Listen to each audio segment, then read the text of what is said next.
आज के इस सत्र की शुरुआत हम संत ज्ञानेश्वर की एक सुंदर रचना से कर रहे हैं। रचना है जे जे भेटे भूत ते ते मान जय भगवंत। इसका हिंदी में अनुवाद होगा, जो जो प्राणधारी दिखाई पड़ेंगे उन्हें भगवान समझ लो, उन्हें परमात्मा मान लो। आज जिस सूत्र की व्याख्या हम करने जा रहे हैं उसकी चर्चा एक कहानी से करते हैं। हो सकता है कि यह कहानी आपने पहले भी सुनी होगी। कहानी है कि एक दिन एक शिव भक्त एक नाव से समंदर की यात्रा कर रहा था, जल की यात्रा कर रहा था, और जिस नाव से वह यात्रा कर रहा था वह नाव किसी चीज से टकरा गई और क्षतिग्रस्त हो गई।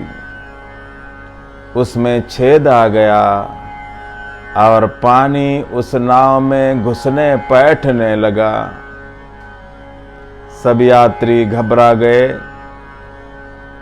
संयोगवश पास से एक नाव गुजर रही थी और उस नाव के कप्तान की समझ में यह गड़बड़ आ गई और बचाव के लिए वह तुरंत अपनी नाव लेकर इस नाव के निकट आ गया और आकर उसने सभी यात्रियों से निवेदन किया कि वह नाव डूबने वाली है, एक एक करके आप सभी इस नाव में चले आओ। एक एक करके सभी यात्री उस नाव में चले गए। जाने से पहले उन्होंने शिव भक्त को भी बहुत समझाया, बहुत अनुरोध किया, प्रार्थना की कि आप भी चलो। पागल की तरह आंखें बंद करके क्या बैठे हो, नाव डूबने वाली है। वह आंखें बंद करके शिव रक्षा स्तोत्र का पाठ कर रहा था। उसने आंख भी नहीं खोली। वह तो और जोर जोर से पाठ करने लगा। लोगों ने बहुत आग्रह किया तो उसने कहा, तुम चले जाओ, भोलेनाथ मेरी रक्षा करेंगे। अंत में नेवी का एक हेलीकॉप्टर भी आ गया। उन्होंने नीचे एक रस्सी छोड़ी और चिल्लाकर कहा कि महानुभाव, तुम्हारी नाव डूबी जा रही है, इस रस्सी को कस के पकड़ लो और ऊपर चले आओ। वह बहुत परेशान हुआ। उसने कहा, तुम चले जाओ, मुझे मेरे भगवान बचा लेंगे। आखिर वह हेलीकॉप्टर भी निकल गया और वह नाव डूब गई। उस नाव के साथ उस शिव भक्त को भी जल समाधि मिल गई।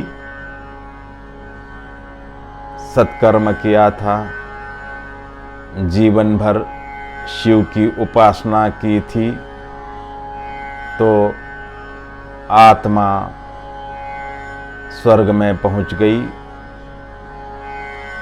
स्वर्ग में परमात्मा को सामने देखकर शिव भक्त उदास हो गया। उसने कहा, भगवान, यही मेरी उपासना का फल है। मैं तुम्हारे भरोसे रहा, इतने लोगों को मैंने ना कहा, तुमने आज मेरा भरोसा तोड़ दिया।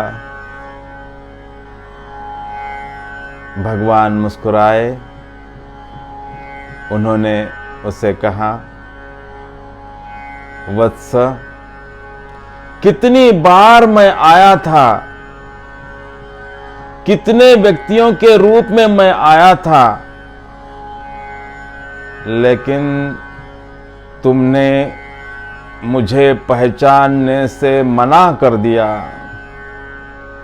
अंत में मैं आकाश मार्ग से भी आया था, लेकिन तुमने उसे भी मना कर दिया।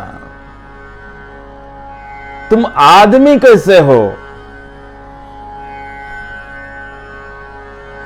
हर जीवात्मा, हर प्राणधारी उसी का रूप है।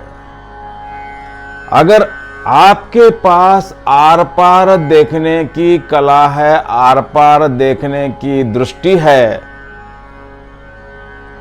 तो सबके भीतर वही दिखाई पड़ेगा। यह भी दिखाई पड़ेगा कि सभी जीव एक दूसरे से जुड़े हुए हैं, पृथक पृथक दिखाई पड़ते हैं, लेकिन भीतर से जुड़े हुए हैं। और आज का हमारा सूत्र भी कह रहा है कि भूत संधानात् भूत पृथकत्व विश्व संघट्टाः।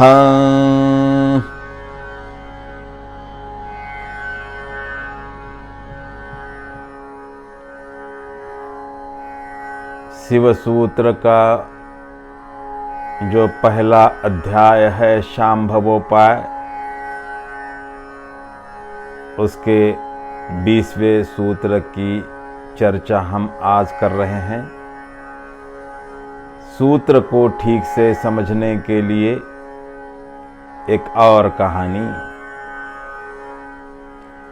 कहते हैं। विवेकानंद विदेश में एक सभा को संबोधित कर रहे थे। अद्वैत पर बात हो रही थी। धारा प्रवाह बोले। सभा समाप्त होने से पहले प्रश्नोत्तर का सत्र शुरू हुआ। एक विदेशी नौजवान खड़ा हो गया। उसने कहा, महानुभाव, मैं आपको पिछले घंटे भर से सुन रहा हूं। आप अद्वैत पर बोल रहे हैं। आपकी वाणी सुंदर है, आपकी वाणी प्यारी है, लेकिन जिस अद्वैत की बात आप कर रहे हैं वह वाणी विलास के लिए ठीक है, बुद्धि विलास के लिए ठीक है, लेकिन उसका वास्तविक जीवन में क्या उपयोग है? उसका प्रैक्टिकल लाइफ में क्या फायदा है? उसका क्या एप्लीकेशन है? विवेकानंद मुस्कुराए। उन्होंने कहा, महानुभाव, बैठिए। मैं आपको चंद सवाल पूछना चाहूँगा और आपसे उनके जवाब लेना चाहूँगा। मेरा पहला सवाल यह है कि आप जहाँ बैठे हैं वहाँ अगर कोई शेर आ जाता है तो आप क्या करेंगे? आपकी प्रतिक्रिया क्या होगी? उस नौजवान ने उत्तर दिया कि यदि शेर आया है तो भाग जाना उचित है, मैं भी भाग जाऊंगा। विवेकानंद बोले, लेकिन समझो आपके हाथ में, आपकी गोद में आपका बच्चा है और आप भाग जाने की स्थिति में नहीं हैं, तब क्या करेंगे? उस नौजवान ने कहा, मुकाबला। उस शेर के साथ मुकाबला करूंगा और बच्चे को बचाऊंगा, फिर मेरा चाहे कुछ भी हो जाए। विवेकानंद ने कहा, लेकिन यदि वह बच्चा आपका नहीं है लेकिन आपकी गोद में है, तो क्या करेंगे? तो उस नौजवान ने कहा, उसने जवाब दिया कि तब भी मैं वही करूंगा जो अपने बच्चे के लिए करता। मैं उस बच्चे को बचाऊंगा, फिर चाहे उसमें मेरी जान भी क्यों न चली जाए। विवेकानंद फिर मुस्कुराए। उन्होंने कहा, महानुभाव, पिछले 1 घंटे से मैं यही बात कह रहा हूं, यही बात समझाने की कोशिश कर रहा हूं कि उस बच्चे की आत्मा के लिए व्याकुल, उस बच्चे की आत्मा के लिए चिंतित, उस बच्चे की आत्मा के लिए फिक्रमंद जो आपकी आत्मा है वही परमात्मा है। और इस तरह का आत्मा और परमात्मा का तादात्म्य ही अद्वैत है। आत्मा के रूप में हम सबके भीतर परमात्मा विराजमान है। हम अपने व्यवहार में उसका सतत उपयोग करते हैं, लेकिन हमें उसका बोध नहीं होता।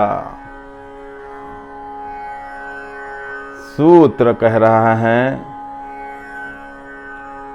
भूत संधानात भूत पृथकत्व विश्व संघट्टाः। प्रत्येक प्राणधारी, प्रत्येक आत्माधारी पृथक पृथक होते हुए भी जुड़ा हुआ है, जिससे उस विश्व का संगठन हुआ है। जोड़ जोड़ को जोड़कर ही अजोड़ का गठन हुआ है। जोड़ को जोड़ने वाला अजोड़ विस्तार ही विश्व है, अजोड़ विस्तार ही ब्रह्मांड है।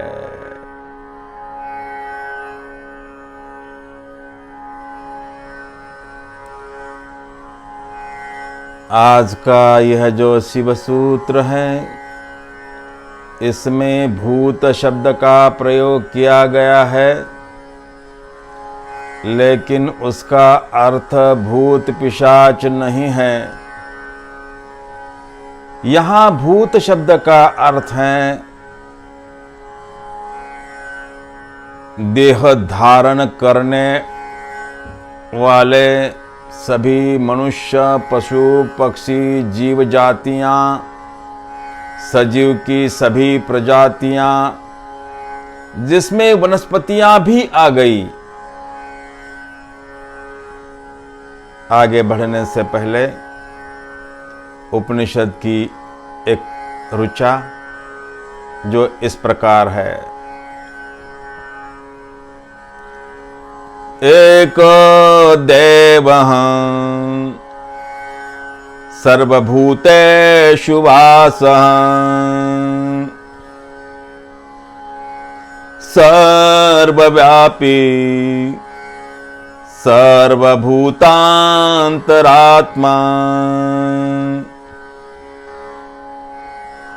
कर्माध्यक्षः सर्वभूताधिवासा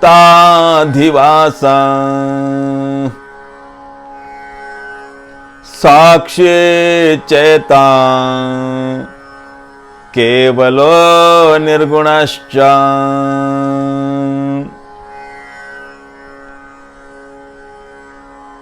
इस ऋचा पर हमने शिव सूत्र माला के क्रमांक 22 पर शिव की व्याख्या करने के लिए पहले भी चिंतन किया है। आज हम वही ऋचा भूत यानी सभी देहधारियों का रहस्य क्या है, कौन सा केवल आत्म तत्व है जो उन पृथक पृथक भूतों को व्याप्त कर रहा है, उनका स्वभाव क्या है, यह जानने के लिए पुनरुक्त कर रहे हैं। यह ऋचा इस बात को अधोरेखित कर रही है कि साक्षी चेतना, केवल तत्व, निर्गुण तत्व सर्वभूतों को व्याप्त कर रहा है। और आज का सूत्र भी यही कह रहा है कि सभी भूत पृथक पृथक होते हुए भी आत्माओं के माध्यम से भीतर से एक दूसरे के साथ जुड़े हुए हैं। भिन्न भिन्न दिखने वाले ये भूत ही इस विश्व का गठन कर रहे हैं। भीतर से एक अदृश्य तत्व है जो इनको जोड़ रहा है। बाहर से पृथक पृथक दिखने वाले, बाहर से भिन्न भिन्न दिखने वाले इन भूतों को मिलाकर ही यह विश्व, यह सकल, यह महाविस्तार संस्थापित हुआ है। भूत संधानात् भूत पृथकत्व विश्व संघट्टाः। अपनी आज की चर्चा को विराम देने से पहले दिग्वाह ध्यान मंत्र के माध्यम से हम थोड़ी देर के लिए शिव का ध्यान करते हैं। कैलासाचल सन्निभं त्रिनयनं पंचाशं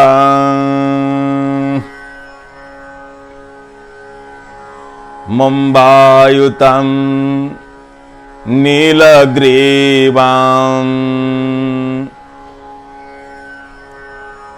महिषं भूषणधारं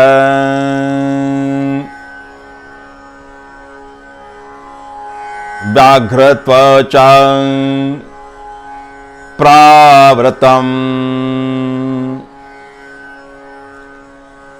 अक्षत्रग्वरकुण्डिका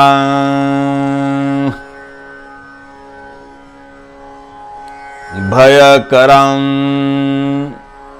चान्द्रिं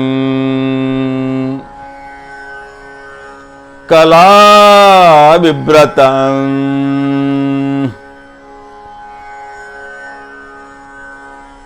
गंगाम्भोविल सज्जटां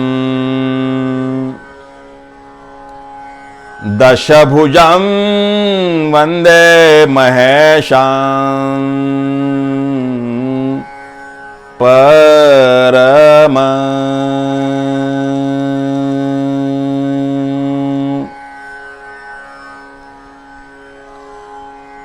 श्री शिवाय नमस्तुभ्यं।